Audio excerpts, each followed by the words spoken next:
एक, सुनो, वृंदावन में एक भोंदू रहता था। उसका नाम कुछ और था, पर वो इतना सीधा था कि सब प्यार से उसको भोंदू ही बुलाते थे। इतना सीधा था कि उसको यदि ये बोल दिया जाए कि सूरज यहां से उगा है तो वो वहीं देखता, अच्छा यहीं से उगा होगा। इतना सीधा, बुद्धि लगाता ही नहीं था कहीं भी।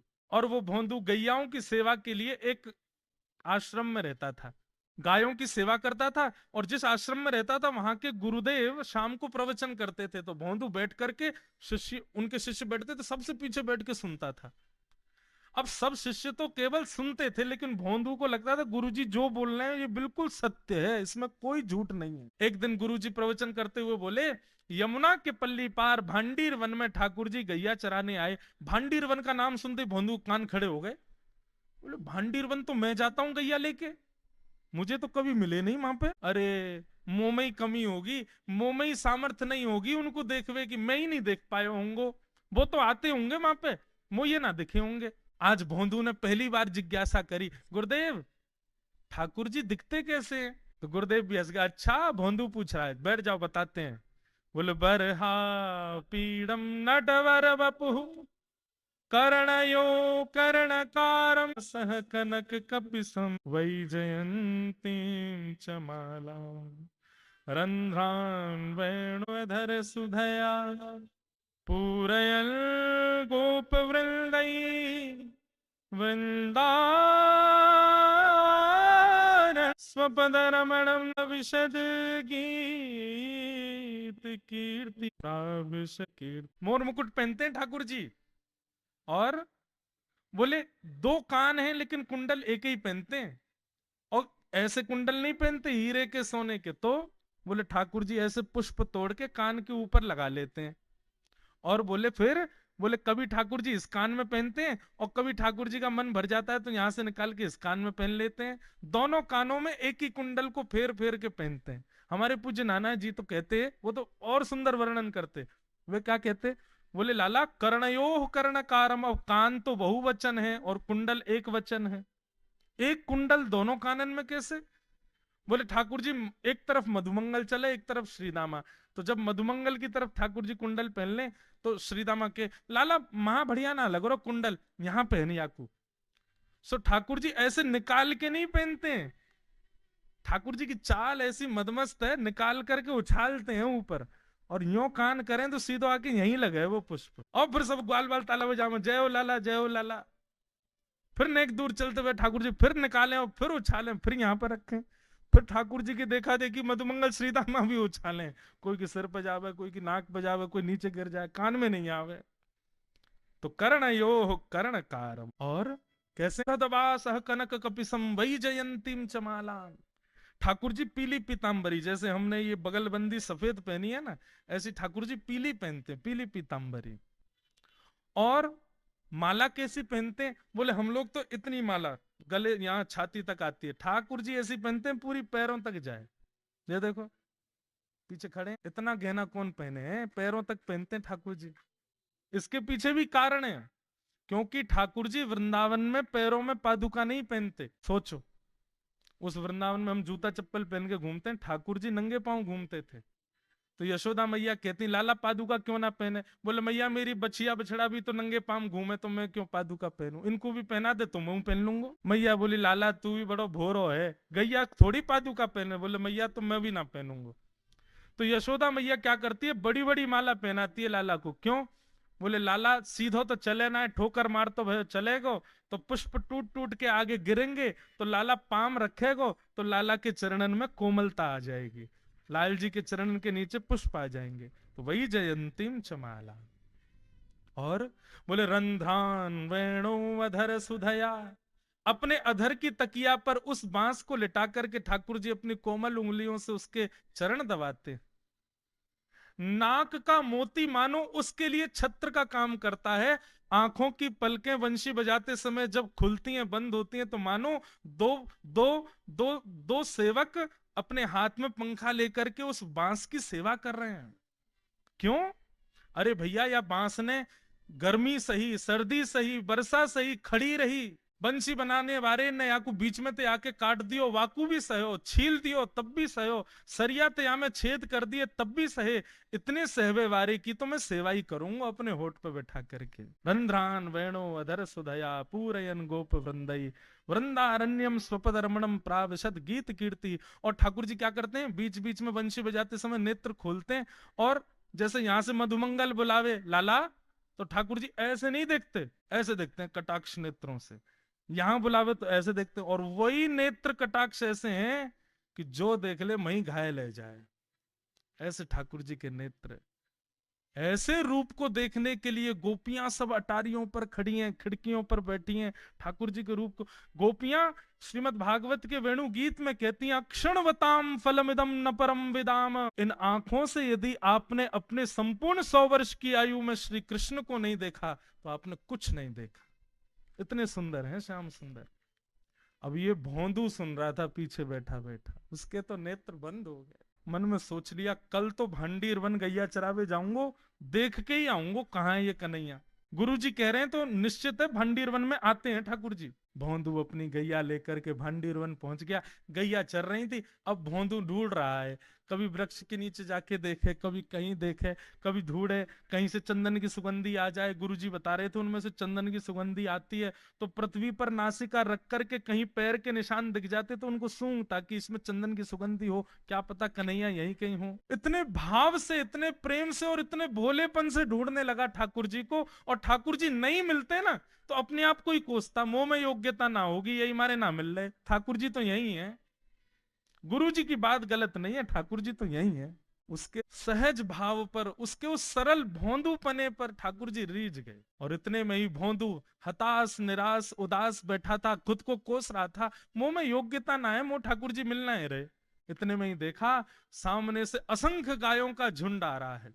और भोंदू ने जैसे उन गायों को देखा, ऐसी गाय कभी देखी नहीं, अलग गाय, सींग चमक रहे हैं, सींगों के ऊपर के भाग में सोने चांदी मढ़े हुए हैं, ऐसी ऐसी सुंदर सुंदर तंदुरुस्त गैया। और जैसी उन गायों ने बीच से मार्ग छोड़ा, तभी देख रहा है भोंदू पीतांबरी पहनी है, गले में वैजंती माला धारण की है, सिर पर पाग पहनी है, एक कान में कुंडल है, मंद मंद मुस्कुरा करके दतुइयां दिखा रहे हैं, कटाक्ष नेत्रों से कभी इधर देख रहे हैं कभी उधर देख रहे हैं, अपनी वेणु को कमर में कस करके गैयाओं के गले में गलवैया डाल करके श्याम सुंदर भोंदू की तरफ चलते भय आ रहे हैं।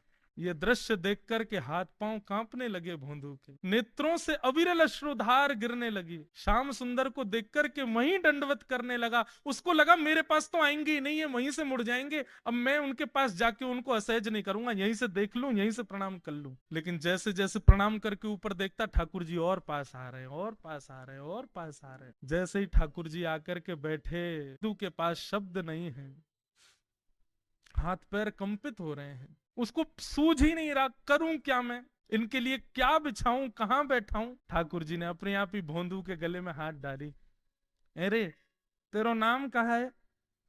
जैसे ही ठाकुर जी ने नाम पूछा, भोंदू अपना ही नाम भूल गया, बोले मुझे याद ही नहीं मेरा नाम क्या है, पर प्रेम से सब लोग मुझे भोंदू बुलाते हैं। अब तो भोंदू नाम सुनते ही ठाकुर जी ताली दे दे के हंसने लगे, तेरा नाम भोंदू है? बोले हाँ मेरा नाम भोंदू है। और ठाकुर जी आपको अच्छा लगा? बोले हाँ बहुत अच्छा लगा। आपको नाम कहा है? ठाकुर जी बोले तुम वो ना जाने? बोले जानू तो ना हूं, लेकिन गुरुजी ने जैसा रूप बताया वैसा ही है आपको, तो आप कहीं नंदनंदन तो नहीं हो? ठाकुर जी बोले हाँ मैं नंदनंदन नहीं हूं, यशोदा जी को लाला, नंद जी को लाला। भोंदू बोलो जय हो भगवान, आज आपके दर्शन है गए। गुरु जी और सब बालकन को तो आप शायद रोज ही मिलते होंगे, लेकिन मैं ही अभागो मुंह को आप आज ही मिले हो। ठाकुर जी बोले अब चल बात मत बनावे, जल्दी कछु खवा, मुंह को भूख लग रही है। भोंदू एक कपड़े में रोटी बांध के उसमें मिर्च और गुड़ रख करके लेके गया। 2 रोटी थी, भोंदू ने जैसे ही खोली, एक रोटी ठाकुर जी के सामने धर दी, एक अपने पास रख ली, बोले मैं भी तो खाऊंगा। ठाकुर जी ने बढ़िया रोटी ऐसे घुमाई और प्रेम से गुड़ खामे और रोटी पान लगे प्रेम से। और ठाकुर जी तो चप चप करके नेक देर में पा गए। भोंदू तो भूल ही गयो मुख खानो भी, वो ठाकुर जी को ही देख रहा है। ठाकुर जी बोले और जोर की भूख लगी, ला अपनी रोटी दे दे। भोंदू बोलो मुंह को भी भूख लगी है। बोले अच्छा चल आधी आधी खा ले, या मैं ते आधी तू खा ले आधी मैं खा लूं, दोनों खा लिए। कल ते नेक्स्ट से ज्यादा सी रोटी ले आइयो, भूख ज्यादा लगे, और सुन यही समय आइयो, मिलूंगा कल भी तोते। ठाकुर जी अपने मार्ग पर चले गए। भोंदू इतना प्रसन्न है, बोले आज मुकुट ठाकुर जी मिल गए। लौट करके आया, गायों को यथावत बांध दिया, हाथ पांव धो के गैयाओं की सानी करी। गुरुदेव के प्रवचन का समय हो गया, भोंदू पीछे जाके बैठ गया। नेत्रों से बस आंसू ही आंसू निकलते जा रहे हैं। अपने गुरुदेव को प्रणाम करे, इनकी कृपा से ठाकुर जी मिले। उसने किसी को नहीं बताया, उसको लगा सबको ही मिलते हैं भगवान, मुझे ही मिले हैं बहुत दिन बाद। दूसरे दिन भोंदू खूब सारी सामग्री रसोई घर में इकट्ठा करके जाने लगा। किसी ने जाके गुरुदेव से कह दिया कि भोंदू बहुत सारी सामग्री ले जा रहा है। गुरुदेव ने जाके कही, भोंदू इतनी सामग्री ले जा रहा हो भैया, वो भंडारो करेगो का? नहीं गुरुजी, भंडारो तो नहीं करूंगा, वो नंद नंदन नाम है, वो यशोदा नंदन मदन मोहन, वो अपनी गैया चरा के आए, कल भी आए, मेरी रोटी खा गए, मैं भूखो ही रहेगा कल। या हमारे ज्यादा सी ले जा रहा हूँ, बेचारे बहुत भूखे आए कल, कि उनको पेट भर जाएगा, मैं भी पा लूंगा। या हमारे गुरुजी आज ज्यादा सामग्री ले जा रहा हूँ। गुरुदेव ने मन में सोचा, ये बात कोई और कहे तो अविश्वास किया जा सकता है, लेकिन भोंदू झूठ नहीं बोलता। भोंदू कभी झूठ नहीं बोलता, भोंदू की बात पर विश्वास करना ही पड़ेगा। गुरुदेव बोले, सुन सुन इधर बैठ, ठाकुर जी आए थे। बोले हाँ। अच्छा, उनका रूप कैसा था? जैसा रूप आपने बताया था ना गुरुजी, बिल्कुल वैसा। ऐसे कटाक्ष नेत्र, मोती जैसे दांत, ठाकुर जी की मुस्कान ऐसी, पाग ऐसी, कान ऐसे। गुरुदेव के तो नेत्र बंद हो गए, वे सब अनुभव करने लगे। लेकिन गुरुदेव बोले, रूप कैसा भी बता दे, चरण यदि इसने बता दिए तो मैं मान जाऊंगा कि ठाकुर जी थे। अच्छा, तूने चरण देखे? बोले हाँ गुरुजी, मैंने चरण देखे। चरण कैसे थे? बोले चरण ऐसे ठाकुर जी, उत्तुंग रक्त विलसन नख चक्रवाल। ठाकुर जी के चरण जब वो चल करके आगे बढ़ते हैं ना, तो चिन्ह बन जाते हैं। कहीं ध्वजा बनी थी, कहीं शंख बना था, कहीं कुछ बना था। और उनके जो नखून है ना, उनमें से ऐसा लगता है मानो जैसे कोमल का पराग हो, कमल का पराग हो। और चरणों का रंग कैसा, जैसे मानो जैसे गुरुदेव कमल होता है ना, कमल की आकृति, ऐसे ठाकुर जी के चरण। जब चरण का यथावत वर्णन भोंदू ने कर दिया, गुरुदेव समझ गए। बोले निश्चित ठाकुर जी आते। नहीं तो भोंदू कहाँ जाने, इतना इतनी बुद्धि नहीं है उस पे कि वो इतना सब कुछ ढूंढ धाड़ के मुझे बताए। भोंदू एक काम करेगा? बोले हाँ। ठाकुर जी आएंगे तो तेरे सखा बन गए? बोले हाँ। तो उनको लेकर के आश्रम आ जा, यहाँ पे आ जा। भोंदू बोला कि इतने योग्य बालक हैं, लेकिन ठाकुर जी ने किसी से नहीं कही, मुझसे कही है। अगर मैंने ये काम नहीं किया तो मेरा जीवन व्यर्थ है।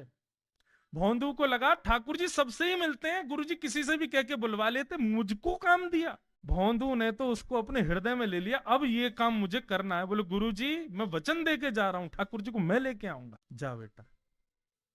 भोंदू वन में चला गया। अब तो उसको मिलने की भी एक्साइटमेंट नहीं है, और कोई उसके मन में भाव ही नहीं है। उसको ये है बस ठाकुर जी को मैं ले जाऊं। जा करके बैठा, ठाकुर जी अपनी गैया चराते भये, बढ़िया सुंदर एक डंडा पर हाथ टांगे भये ठाकुर जी आए। रूप देख करके फिर से भावुक हो गया भोंदू। ठाकुर जी आकर के बैठ गए, बोले चल जल्दी निकाल रोटी, भूख लगी है मुझको। भोंदू सजाता जा रहा है थाली, ठाकुर जी को देता जा रहा है। बोले जय जय, एक प्रार्थना करूं? करो। आप मेरे संग, मेरे मेरे सखाओ ना आप? बोले हाँ तेरो सखाऊं, तो मेरी बात मानोगे? बोले कहा, आप मेरे संग आश्रम चलो गुरु जी के पास। ठाकुर जी रोटी पाते जा रहे, ठाकुर जी ने अनसुनी कर दी बात। बोले जय जय कछु कहो ना, आप चलोगे ना? ठाकुर जी बोले हम तेरे सखा हैं, तेरे गुरु जी के सखा नहीं है। तू मोते मिल, तू मेरे संग खा, तू मेरे संग रहे, तू कछु कर, तो कुछ सब अधिकार है। लेकिन ये हम गुरु जी ते मिल बातें मिल, ये सब हम नहीं करेंगे। हम बस तेरे सखाएं, तो ये जाने और कोई ये ना जाने। ए जय जय ऐसे मत कहो ना, वे नहीं बताते तो मैं तो आपको देख ही नहीं पाता, मैं तो आपको जानता ही ना हूं। उनने ही तो मुझको बताई कि आप भांडीर बनाते हो, आपका रूप ऐसा है। उनने कृपा करके मुझको आपसे मिलवाए हो, वही हमारी मित्रता के मूल आधार है, उनसे तो मिलवे चलो ना। ठाकुर जी बोले देख ज्यादा जिद मत करे, हमने तो उसे एक बार कह दी हम नहीं जाएंगे नहीं जाएंगे नहीं जाएंगे। ठाकुर जी रोटी पा रहे थे तो भोंदू ने हाथ से रोटी और छनाई, बोले ये भी दो, ये भी गुरु जी की है, लाओ ये मिर्च गुड़ सब दो, ये सब गुरु जी को, ये भी मत खाओ। और सुनो, यदि हमारे गुरु जी से आपको प्रेम नहीं है तो हमको आपसे प्रेम नहीं है। कल ते अपनी गैयान को लेके कहीं और चरावे जाओ, होंगे तुम नंद नंदन अपने गांव के, मेरे गुरुजी के पास नहीं जाओगे। और सुनो, ये मुंह में जो रोटी रखी जाओ को उगल आओ, ये भी गुरुजी की रसोई में बनी है, हमारे गुरुजी से नहीं मिलेंगे। ठाकुर जी बोले अरे भोंदू ने रुक तो, नहीं नहीं नहीं अब तो मैं सुनूंगा ही नहीं, आपने ऐसे कैसे कह दी नहीं जाएंगे, 3 बार नहीं जाएंगे नहीं जाएंगे। और ये भांडीरवन मेरो है, मैं यहाँ गैया चरावे आऊं, कल से अगर तुम और तुम्हारी गैया दिख गई मुंह को, तो तुम्हारी गैयान को लेके मैं चलो जाऊंगा आश्रम, फिर तुम्हारी मैया बाबा तुमको मारेंगे। ठाकुर जी बोले, अरे भोंदू इतना नाराज? बोले, यदि मुंह से मित्रता रखनी है तो मुंह को वचन देना पड़ेगा कि आप आश्रम चलोगे, और अगर आपने फिर से नहीं कही तो मैं जा रहा हूं वापस, और कभी आपको मुख नहीं देखूंगा, अपना मुख नहीं दिखाऊंगा।